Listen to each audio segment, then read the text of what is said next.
Well, good afternoon, everybody. Darren Saul, your host of Playing with Perspective, the Suspended Animation Podcast. Hope everybody's doing fantastically well, ready for the weekend. Episode 111 with the fabulous Kari Sutton. How are you, Kari? I'm well, Darren. How are you? I'm well. I'm looking forward to having a nice podcast before the end of the day. And for everybody out there, it's going to be a very, very interesting, important, and fascinating discussion today about raising resilient kids in tough times. So the nature of children's health is changing. There is now a new morbidity occurring with anxiety, depression, self-harm, and suicide taking center stage. According to the Australian Bureau of Statistics, over 560,000 Australian children and young people have mental health problems, and that was before COVID-19. So Kari Sutton is an educator, speaker, and author who has helped over 25,000 children, parents, and educators with evidence-based strategies, tools, and approaches to foster children's positive mental health. She deconstructs the research so you don't have to, and provides practical, easy to use and tools and strategies that plant the seeds of resilience and emotional well-being in our children. She's launching her second book, Raising a Mentally Fit Generation, very, very soon. So Kari, welcome to the show. Thank you, Darren. Great to be here. Thanks for coming on. And as I mentioned, I think it's going to be a fascinating discussion, and I'd love to hear more about how you even got into this line of work in the first place. So maybe give us a little bit of a backstory. Interesting. Well, as you can see by the grey hair, I have been in teaching for a while now. So it's been over 28 years since I started my teaching career.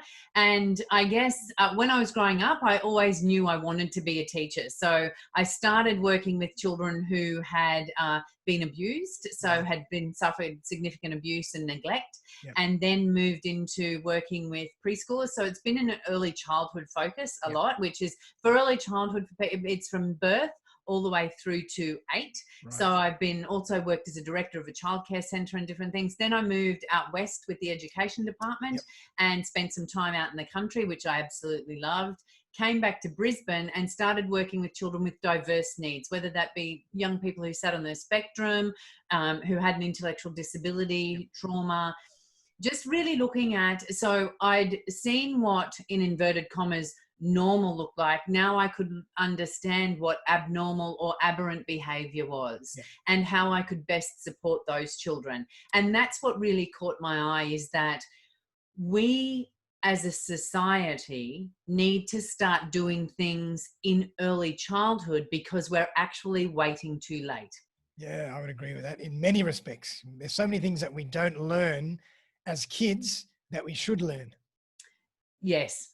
And they're little things. And again, this is not about bagging parents. It's looking at what can we do as parents? What can we do as an education system? What can we do as a society to almost embed these habits of well-being into our children's lives? And it's how society is developed. So is there more green space? What does that look like? All of those sorts of things come into this as well. But it really does impact on our children's well-being. Definitely. Wow. And so let's kind of take COVID away for a little bit, because we'll discuss how COVID has affected mental health for the young people. But if we even remove COVID, what's going on in the last, 5-10 years with mental health for children? What have you seen? What's been the statistics? If you look at the past 10, particularly 10 years and almost 15 to 20, there has been a significant increase. As you said, there's a new morbidity. Before, there were other things that would take their toll. And yes, childhood cancer is still there, accidents are still there. But what we are finding is that the mental health problems are taking a significant toll. Wow. And so in the past 10 years, up until 2017, 18, 19, there had been 3 times the increase. So it had tripled. Referrals to psychologists, child psychiatrists of both boys and girls had tripled. Wow. the presentation to hospitals and emergency departments for these sorts of so it's not just anxiety and depression, it actually is moving into self-harm and suicide, unfortunately, or suicidal ideation. I've worked with young people who are as young as 9 and 8, 9, and I've heard of as young as 6 years old who are actually saying, we don't want to live like this. Wow. And I mean, obviously there's probably many reasons, but what are some of the reasons why this is happening? There's a whole wide variety of reasons. And I guess one of them, and I know that you would be aware of this as well, is that when we were at school, the bullying stayed at home. So when we came home, the bullying would stay at school. Now it actually comes inside our homes. Wow. Yep. So it comes in through computers, it comes in through smart devices, and there's a whole lot of other stuff. So we could actually shut the door when we came home, and that would shut the world out. Yep. Now the world comes in a whole wide variety of ways. That's true. It's a 24-hour news cycle. One of the things I talk to families I work with and say, we need, and it's a Stephen Covey idea, but it's and the 7 Habits of Highly Effective People. But for children, we talk about the circle of influence, which is in the middle, and the circle of concern, which is around the outside. So they're two concentric circles. Yep. And often when children, when they're particularly anxious or they're worried, what they'll do is focus on their circle of concern. People don't like me.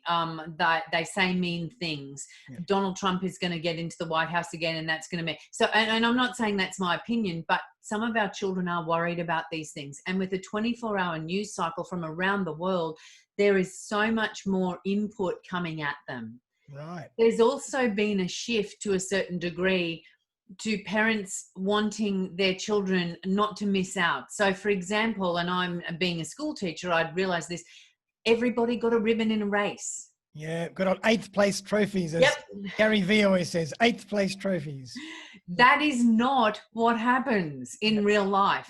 And our children, it's really hard because if you're interested in neurology and the neurobiology, we actually have something in the prefrontal cortex. So up here with the controls, we have things called mirror neurons. Yep. And what that means is that when we see somebody, whether it be experiencing pain, eating a banana, we actually experience a tiny bit of that as well. And we feel that pain. If you imagine somebody or saw somebody eating a banana, it might start watering your mouth. The problem is our children are parts of our heart walking around outside our body.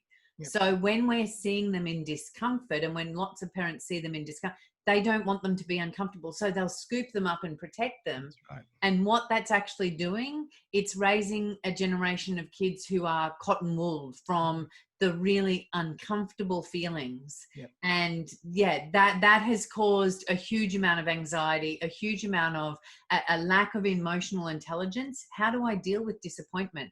How do I deal with loneliness? How do I deal with things when they don't go my way, or these difficult decisions? Yeah. And what happens is kids then end up not being able to cope and turn into adults who are not able to cope.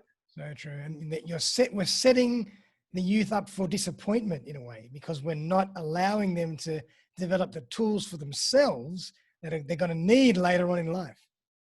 Exactly. And that is something that I want to see happening earlier in early childhood. Now, 3 and 4 year olds, they can't, moral reasoning isn't there. Moral reasoning and ethical, like what's good and bad. Yep. Research is showing that with infants, so 1 and 2 years old, they can, if they're looking at a puppet, they can see that puppet's being nasty to somebody, and they'll actually favor a different puppet that's more kind. Yeah. But they can't tell you what's good and bad. There's not a moral reasoning. But what we can do is actually start embedding some of these things: compassion, kindness, care, empathy. They can be taught. And exactly as you said just then, those are the tools that our kids are going to need for the rest of their lives. Absolutely. I mean, you can have all the best technology in the world. You can be the smartest person in the world. But if you can't interact properly with other human beings, you're not going to be that productive. No, because life is a team sport. Yep. It's not about one and being a circular island on our own. Yep. It's about getting on with other people. How do you communicate? How do you empathize? How do you connect? Yep, so true. And something you said before really hit home. I mean, nowadays the pace of the world is insane. The technology is with us 24/7. You know, we have access to things and a million apps and a million sites all at the same time, you know, from the drop of a hat with our iPhones or iPads or whatever. And I suppose in the old days, you know, as you say, we were shut off from all of that. So if we had an issue, we would come home to the dinner table, we would sit down around the table and we would discuss things with our parents. Nowadays, number one, you're so bombarded, the kids are so bombarded by those messages. And if they did want to come and sit down with their parents, the parents don't have time either. So No. they're not getting any resolution or building those skills anywhere at school or at home. And that is one of the critical parts when we talk about what can people do. It is a constant bombardment. So even before COVID, and COVID has just ramped up the cycle even more so. Although it's been interesting when we've gone into lockdown, and we can talk about that in a minute. Yep. It's almost like we've stepped off the treadmill. But before we went into lockdown, it was just like we were these hamsters that kept on running and running and running. Crazy. And the problem is, we will exhaust ourselves. Parents exhaust themselves. Children are exhausted. And frequently, because what parents want to give their child the best of everything. So they'll take them to lots of after school sports or lots of activities. Yeah. And you see the kids that I work with sometimes, they're just, and it's like, you know, give them a break. Kids need time to be kids, to make mud pies, to actually sit and watch clouds go by, because that's when the brain processes things. When we stop and sit still, that's when we process things. But because we're going at a constant pace all the time, and this is where the anxiety comes from of, I've got to keep doing this, I've got to get good grades, I've got to do well at piano and sports and all of these things. And they worry that if they don't do well, that their parents are going to be disappointed. And that's a bit of a catch-22 now, because like a lot of the kids nowadays, in my time, we would go out, play cricket, build tree houses, climb fences, whatever we did. Nowadays, the kids don't want to do that. They want to be on the iPads and on the iPhones. So how do we force them to switch off? Really interesting question, because, and again, with COVID, we've had more screen time because we have been locked inside and there's been remote learning. You actually have to make a conscious choice as a parent or caregiver or family to say, you know what? Devices down. It's now time for dinner. We are not going to have devices at dinner. Or devices down, we're going for a walk. Or devices down, actually, we're going to play a board game as a family. Beautiful. Yep. They are. Or we're going to go out and see a movie as a family or do whatever. Conscious decisions that we make as parents, and I've had to make, and you make them, and you say, and there's whinging, and you know what? This is our time. This is a time to connect. And the younger that our kids are when we do that, the better, because they get into the habitual way of thinking about that, and they're not as reliant on their devices as they might have been before. So true. And you know what? And the same applies to adults. We need to build that structure for ourselves. We need to learn to say, okay, Darren, enough, 1 hour, 2 hours, no phone. Because it's crazy. It's out of control. Someone else that I had on the show, a great psychologist, a week ago said, we're working with an old brain, and the old brain cannot function and maintain the lifestyle and the pace of today's world. So we have to learn how to switch off. And I listened to that podcast of yours, and that rang home and hit home really hard. Our brain has developed to a certain degree, and it's not able to process what we're taking in. There is just so much information, and there's so much coming at us. Our brain becomes overwhelmed, and it's like there's a complexity of choice. If we have too much choice, it's a paradox. We shut down. So there is so much more that we need to do as parents and caregivers to take care of ourselves these days. And that is also a good role model for our kids. Definitely. I mean, it's fascinating. I mean, the pace is only going to get more advanced, faster, more technology. If we don't learn how to take time out, what's going to happen? We don't have a choice. We're going to just explode. Fascinating. And so being a person that's come from the education sector as well, why don't they teach this at school? Or why don't they help guide kids in some way at school? Or do they? They're starting to do that, and there's different curriculums that are coming in now, but it's never because of, and if you look at Australia, we compare ourselves a lot to overseas. So there'll be the reading, the writing, the science and things like that. And that is what gets the headlines. Right. And what I'm trying to help educators and families and schools understand is that if you actually get a feeling of belonging and connectedness to school, kids will do as well, if not better, because they actually want to be there. Nice. They feel like they're accepted, they're loved, they belong, they're included, and that their well-being is taken care of. And I'm not trying to put added extras on for teachers. What I'm sort of saying is we need to actually look at what do we do in a day, and how can we add mindfulness to that day? How can we talk about what are their strengths? Nice. How can we talk about emotions or that? It's almost, and again, it's not trying to add to what teachers have to do, but it's talking about emotional coaching. So in early childhood, if they came in from lunch and they have had a bit of a tiff in the playground or had a bit of a run-in, let's talk about that. Let's look at what happened and why it might have happened. And let's discuss the feelings. It's okay to be angry. Absolutely okay to be angry that somebody took your shovel or that somebody was playing. But it's not okay to bop them in the nose. Yeah, that's right. So how do we, because emotions are data. Yep. That is what our emotions are. They are pure data. They're telling us they're telling us how we feel about what's going on around us, and we need to be able to use that data. But first off, for our children, we need to actually help them name it. I don't know if you've heard of Dan Siegel. He wrote a book, The Whole Brain. Yes. I love Dan Siegel's work, and we talk about naming it to tame it. Mm-hmm. Until a child can actually say, I'm feeling angry, or I'm feeling disappointed, I'm feeling sad. Yep. They find it really hard to regulate their emotions. So I guess one of the first things I try and work with educators and families on is, okay, we talk to kids, what's going on in their body? What does it feel like? And what is that feeling? Because in Western culture particularly, we have a really limited emotional vocabulary. Mm-hmm. So have you seen the movie Inside Out?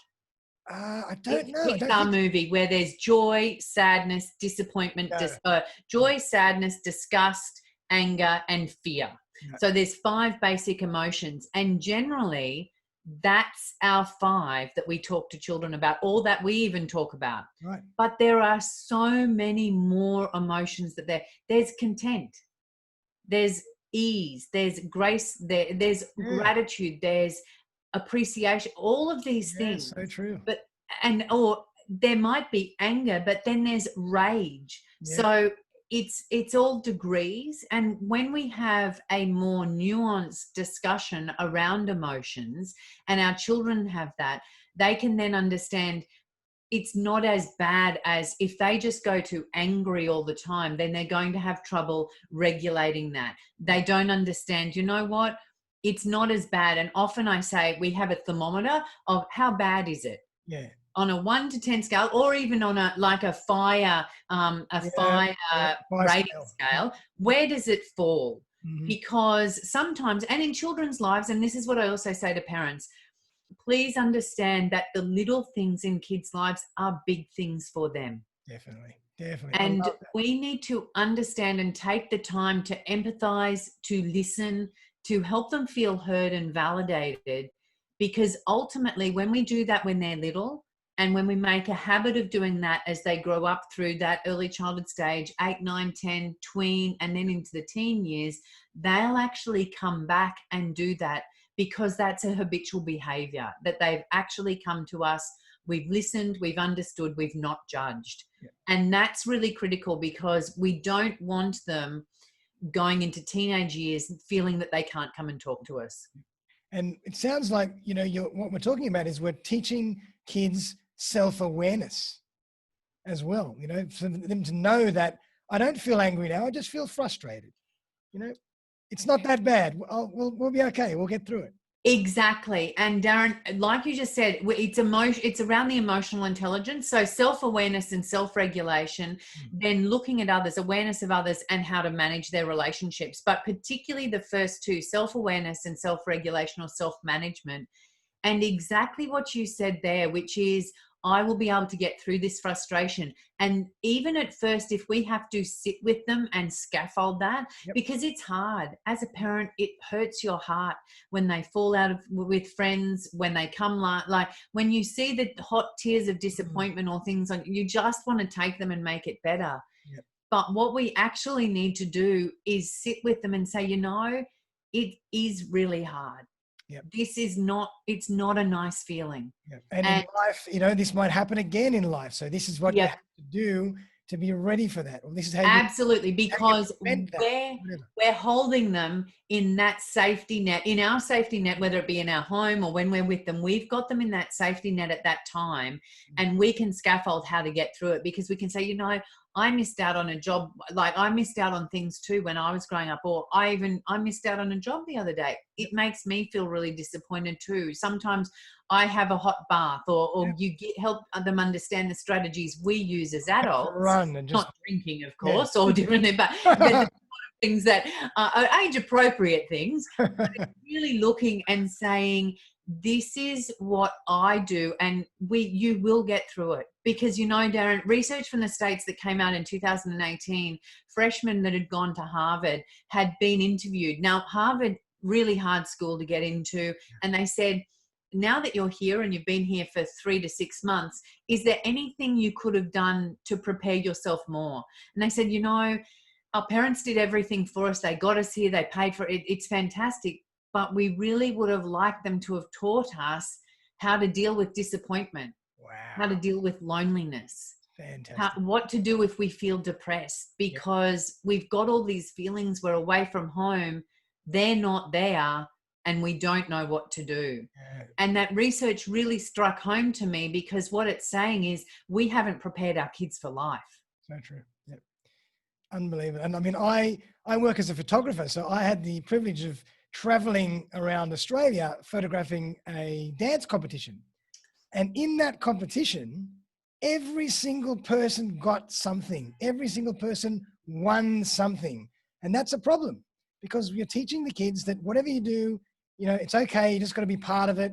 And you're going to walk away with a trophy or a ribbon or a certificate, but you're not preparing them for the fact that in life, you don't always win. No, and life is not that. That's one of the things, I guess, that I really wanted to get through to people when I started working with them. We can't keep mollycoddling our children. We can't keep having that everybody in Pass the Parcel gets a prize. Yeah. Because when they go for a job at Macca's, they may not get that job. That's right. And particularly, and I guess this is particularly important with what's going to happen after COVID, and we can talk about that in a minute, but there's going to be some big financial hurdles that the country is going to have to get over. And there may not be as many jobs around. So it may not be as easy for young people to get work. Yeah. And what does that mean for it's like, you don't want me? Yeah. You're not going to hire me? Yeah. Well, no, I am the best person for the job. Why not? Yeah. That's right. And their self-esteem takes a hit, and then you see them crumble because they don't have that resiliency. Right. So what we're doing by rewarding them too easily, we're stunting their growth emotionally and mentally as well. That's the problems, because people have to learn, all right, I didn't win this time. I really want to do this. What can I do what can I do in terms of training or practice to make sure I win next time? If we don't do that, we're not preparing people to do anything. No, and what I try and say to families particularly, I don't know if you know Carol Dweck's work, but they talk a growth mindset. And what she talks about is first attempt in learning. That's what fail is. So failure, you're not failing. It's just your first attempt in learning. You look at Einstein, you look at inventors around the world. Alexander Bell, whatever. You actually have to, and we need to encourage our kids to go, you know what? And that's what I also work with schools on. It's not about just having one right answer. There can actually be a variety of answers. Now, I'm not saying that if you're going for something that's got to be correct, absolutely. But the way you get there can be different. And you need to look at that and go, okay, this child's strength is this. How did they bring that to the table? What does that mean for them? And how can we then look at that, stretching and scaffolding them so that they know, you know what, I put a lot of effort in and I can do better next time. Love it, love it. And I want to do better, and I want to put in effort to make sure that I achieve. And then it's more rewarding when they do, because they have done the work.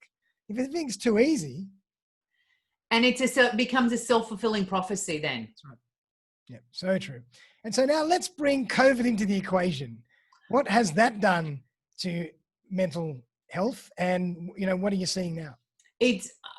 I think, and if you look at Professor Ian Hickey's work, you look at what Beyond Blue is saying, I think there's going to be a fourth wave. The fourth wave is going to be mental health.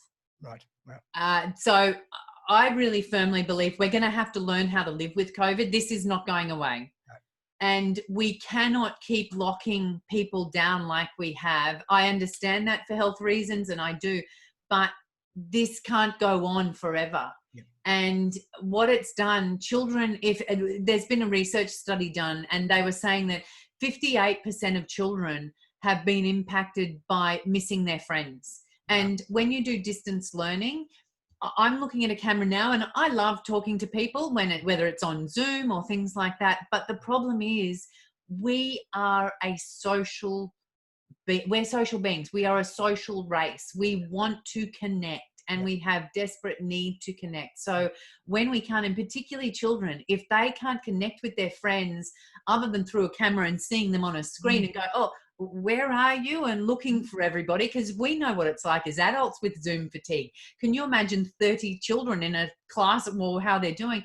They would be finding that very difficult. So 58% of them had been impacted by missing their friends. Wow. And then when you look at it, it came back. Actually, no, it's 77%, 58% had been, so 77% missing their friends, 58% had been to a change in routine. Wow. We are all creatures of habit. Yep. And when children's routines change, that's when they start becoming more fretful. Yep. So 1 in 5 children, at least 1 in 5, has suffered more anxiety, more worry, and more depression during this period of time with COVID. So that's on top of what we were seeing before. 1 in 5. 1 in 5. 20% increase. Yeah. Wow. Incredible. And that for me is concerning. And it's even more concerning because now if parents are trying to access mental health services, there are now 6-month waiting periods for child psychiatrists and child psychologists in a lot of places throughout Australia. Wow, crazy. Yeah. And as well, I suppose, you add to the fact that the way that they conduct those therapies are through Zoom. It makes it even harder. Because they still can't talk to you. Yep. And that's the one thing, is that children find that difficult, because often for young children, or for anywhere up to 8 or 9, sometimes play therapy works really well because they'll get it out and do, but you can't have that's really hard when you're talking to a camera, and it's almost impossible. So it's looking and saying, now that's one section, but a study that's just come, it was released this week from the Children's Hospital in Brisbane. It's only 700 families that participated, so it's not a large sample yet, but they were looking and saying that 80% of those children, yes, they'd experienced some discomfort and some disruption, but 80% of them are showing that they have positive mental health and that it's going on okay. So some children are faring okay, and that's going to be the other thing, because in the percentage that's around that, at least 11% of children are really struggling because there's been financial hardship in families. And what worries me so much is that right at the moment, that hasn't even started in Australia. That's true, because we still have had else. Yep. We've had some job losses, but with JobKeeper and the other things that they've had, I think 2021 is going to bring significant hardship. And when there's, and you know, as an adult, if there's tension in your relationship about money, it's really uncomfortable like that. And the weight on your, and it really can be a physical weight or a psychological weight that feels like a physical weight on your shoulders. And what happens is our children absorb that. They are little energy bunnies. And I know it sounds a bit crazy, but what's going on at home will be picked up by them. So the tension, we often say emotions are contagious. And this was looked at in 2001 and 2002. And just like a common cold, and we shouldn't be talking like COVID, but just like a common cold, if you work with somebody, so if you, for example, if you had somebody coming into your office every day that was a bit grumpy and grouchy, you would most probably pick that mood up. Yeah, I'd fire them. Absolutely. And kids do that as well. So if there is more stress at home, more tension, or for example, at the moment, I'm working with families where FIFO workers are actually locked, and I don't mean to say this, but locked in WA. They can't get out. And so mum is dealing with everything at home, or dad, whichever one, who's not the FIFO.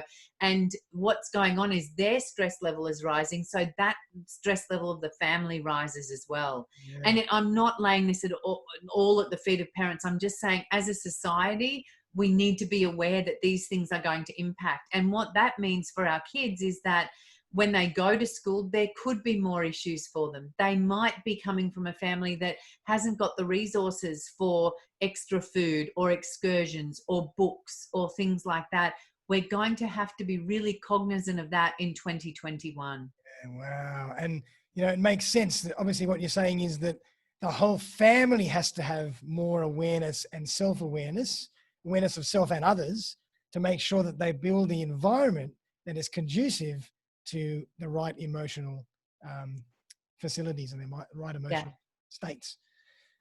Absolutely. And that means, to a certain degree, Darren, and I often talk to families about this, it is very much like when you get on an aeroplane, not that any of us have lately, but when you get on an aeroplane, they talk to you about putting your oxygen mask on first. Yeah. One of the most critical things we can do as parents is actually take care of our own well-being first. So true. Not that we neglect our family or neglect our kids, but unless we have something to give, unless we're actually taking care of that, we're going to burn out much more quickly. This has been a year that's like this. And I think 2021 is going to be not, hopefully, cross fingers, not as bad with lockdowns, but there are going to be bumps along the way. And we really have to take that self-care seriously, because if we're not caring for ourselves, we can't be good role models for our kids. That's right. And if we don't have the energy levels to be able to handle certain things, we'll just, we'll snap, we'll react in the wrong way, and that just has a ricochet effect on everything else. Yeah. So true. Wow. So, I mean, you've kind of touched on that to a degree, but what else should we be doing? What can parents and kids do and families do to make sure they're better equipped in general for mental stability and for positive mental health? There are lots of things we can do. And again, it's not, and I guess and I'm not trying to plug it at all, but that's what I've written Raising a Mentally Fit Generation for, because it gives people practical, easy, everyday strategies that you can do. I don't want to put or pile more things on parents. These are things that if you so for example, it might be that sitting down at dinner at night, the rule is that this is no longer available. Like, you're not having things at the table, or you don't answer calls, or even, and I know you'd be aware of Michael Carr-Gregg, and your audience would be as well. And it was interesting. About 5 to 8 years ago, I said to Michael, look, I've seen this rise in children I'm working with about social media and different things. And he said, Kari, I'm the worst person in my son's lives at the moment. I said, what? What's going on? And he said, I've taken the rule, and he said, it is a rule in our house. All of us do it. My wife, myself, my sons, we put these on the table at dinner time, like on a table, and we don't pick them up. He said, we then pick them up. We can use them or do it until 8:30. He said, then at 8:30, they go back on that table, they charge, and they do not get them overnight. Wow. And I said, wow, okay. He said at first they were really railing against it. You're the worst. But he said, what I'm actually doing is giving them an out. Yep. This, for our teenagers particularly, wakes them up in the middle of the night if they've got it in their rooms. Yeah, it's horrible. It pings all the time. Just like if we have it in our rooms and our emails ping, and our brains are actually subconsciously programmed, switch on, that's ping. What we need to do, and he said it was really easy for me to do because they could then blame me. Yeah. So they could say, yeah, Dad's a bit of a horror. I can't use my phone at night, which gave them better sleep and all those sorts of things. So it's just the little things we can do to put into place. It might be sitting down at dinner and going around the table and talking about, hey, what didn't go so well today? What did go well? Yep. And talking about those. It's looking for our kids' strengths. It's actually getting out and going possibly for a walk with your kids and taking the time. So not rushing through it and going, come on, let's go. Yeah. It's being actually being present. Yeah, it is about being present, because to be really honest, what's happened with COVID, it's been really interesting.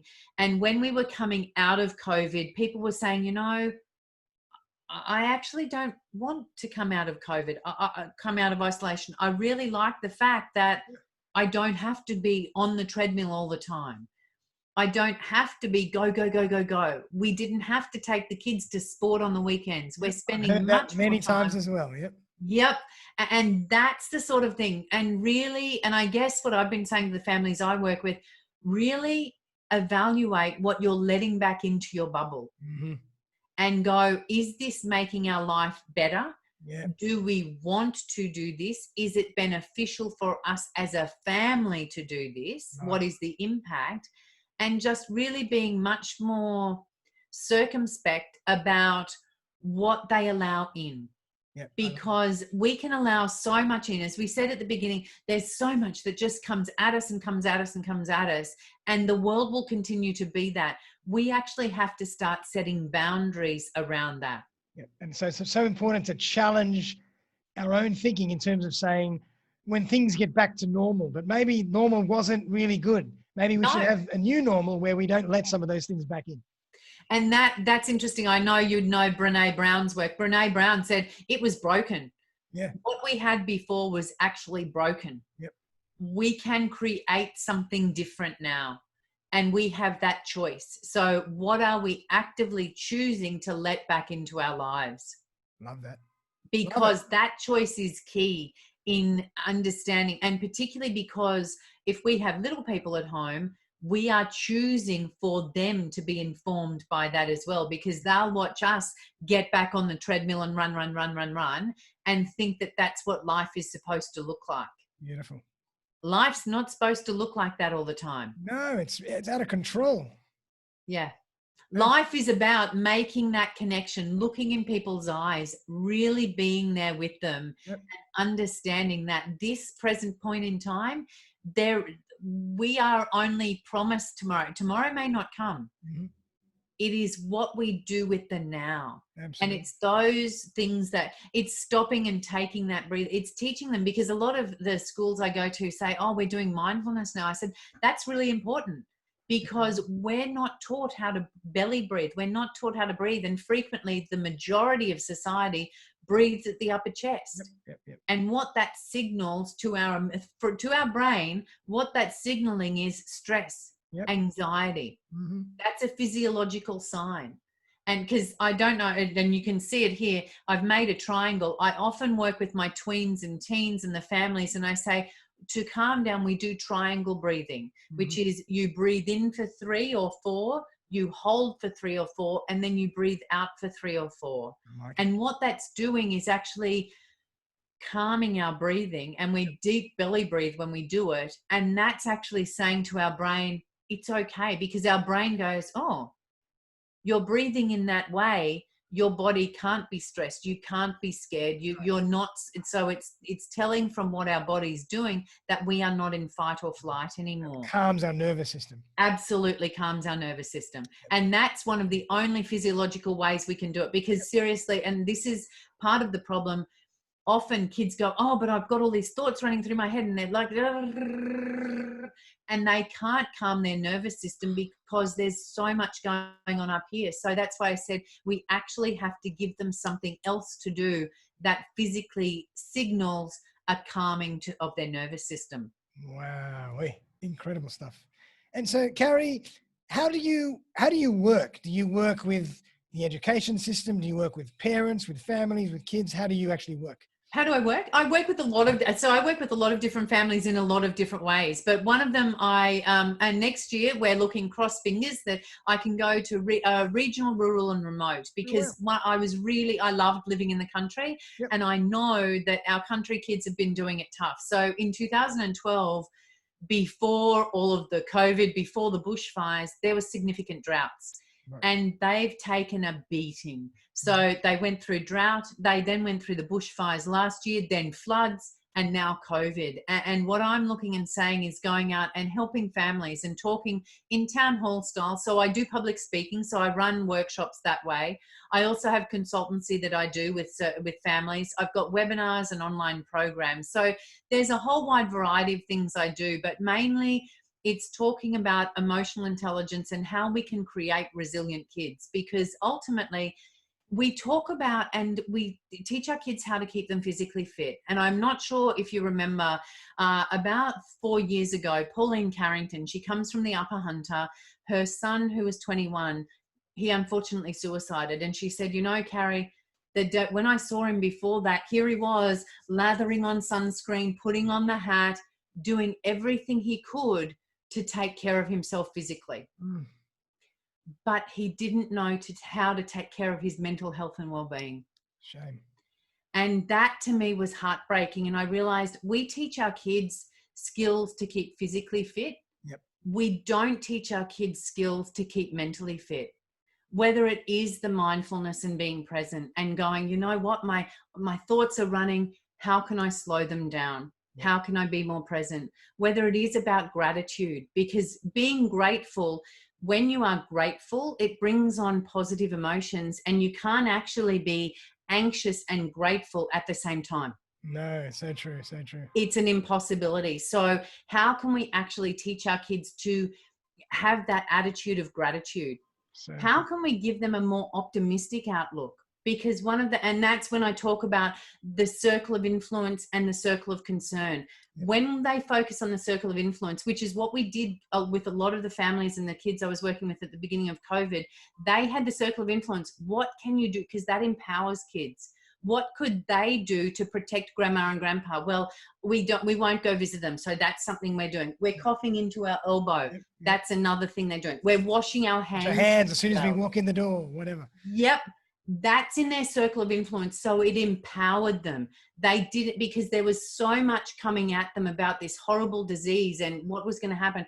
If they'd only focused on the circle of concern, that's when the anxiety, worry, stress, and it would have gone through the roof. So I said to families, empower them. Don't not talk about it. You've got to talk about difficult things.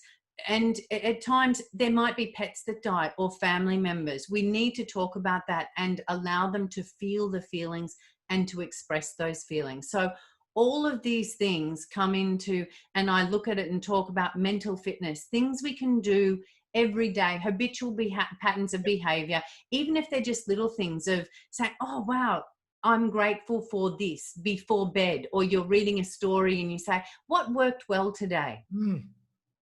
It's those sorts of things where I talk to families and say, look for these things and try one thing. And the thing, I guess, Darren, if I wanted to leave people with, there are some things we can do that take care of our own well-being and our children's well-being at the same time. And that's where we need to start, because ultimately we are the adults that will lead the way for our kids. So and we have to be those role models. What would be a good example of that, of something that we can do? Something we can do, and not being consistently on this all the time. That's one thing. Another thing would be really being present. Yep. So whether it be with your partner, your significant other, and with your kids, when you're there. So a friend of mine makes sure that the child sees, you know what? This is going down. It's your time. So they say, putting the phone away. Love that. It's so true. And, it's like when you're with someone, people just want to take the phone call, say, can you hold on a second? But rather than saying, I'll get that later. Yep. And that is the key. Yeah. Because when you do that, it's like, and I say this to family members, you know what it feels like when somebody starts looking at their watch. Yep. You don't feel very valued. No. You actually know that their head is not there anymore. So when we're on our phone or when we're talking to somebody else, when we're with our children, that child doesn't feel valued. So stop what you're doing. And as I said before, I know it's not easy and we're juggling a lot. And I've had different things where you juggle 1,001 things. Sure. And I don't always get it right. So please don't feel I'm the expert and get everything right. In the book, as I said to people, you will see 1,001 things I got wrong. But I also know I was doing the best I could at the time. Yeah, so true. And good enough really is good enough most of the time. Baked beans on toast is fine, because the majority of parents I work with are trying the best they can with what they've got. There's so many people in the world that don't have baked beans, that don't have toast. So baked That's beans on toast is pretty absolutely. good. And you look at that and you realize and say to kids, you know, we have running water. We have the ability to get out. We haven't, when you look at COVID, yes, in Victoria, it's been incredibly hard, but at least we've actually got a country that's taking this seriously. Yep, yep. And so I guess when I say to families, pick one thing. Don't try and do everything all at once. Just pick one little thing that you want to start. And again, 21 to 30 to 36 days, that's when a habit becomes ingrained. If you can do that for that period of time, whatever it is that increases your well-being as well as their own, even if it's, and I don't have my bottle on me, it's a shaking bottle where what it does, you fill a soda bottle or a drink bottle with some water, some glitter, and some glycerine. Yep. And what you do, put the top on it, you actually make it. And so sometimes you can show your kids, this is what your brain is like sometimes when you've got so many thoughts running around. And I know what my brain feels like. Sometimes mummy's brain feels like that as well. So if you see my brain like that, we can sit this bottle there. And when we sit and watch it and are just still, that's what happens to our thoughts. I worked with a school on this, and I was working with a bunch of preschoolers, so 3 and 4 years old. And I was wondering if it would work, but we talked about it. We showed them, we helped them make these bottles. One day I went to the classroom and the teacher came in and was very frazzled. And the little girl ran over, got the bottle and said, Miss, your head looks like this. You need to. Fantastic. Absolutely, because we sometimes don't think that our children, or we think that our children are too young to pick this up. Let me tell you, from birth, our children are picking things up that we do. Yeah, absolutely. I see. So whatever we can do, take that one thing and try and implement it and make it a habit, and then try the next thing. Yeah. Because when you're caring for yourself, as a parent or as a caregiver, you are also giving back to your child, because you are their most important role model. And that's what they will take with them into life. Because if, as you'd know, Darren, when we get stressed in life, we frequently revert back to what we know most of all and what we experienced in early childhood. Yep. That's our default position, our subconscious position. Yep. And that's what we revert to. And so that's why having those important habits embedded then means that hopefully that's what they'll revert to when they're older as well. Very true. I love it. That's fantastic, Kari. Really fascinating stuff.